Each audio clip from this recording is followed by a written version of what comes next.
Продолжение прогулки по Дувр. Это Мейн-стрит. Ой, посмотрите, там такая арка с холодным паром. Я такую встречал в столице Словакии, Братиславе. Сейчас попробую пройти под ней. Хотя я болею, конечно.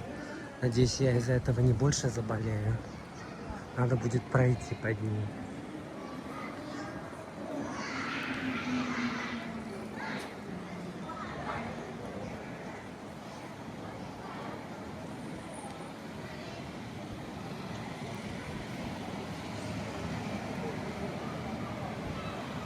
Вы видите? Такой пар идет.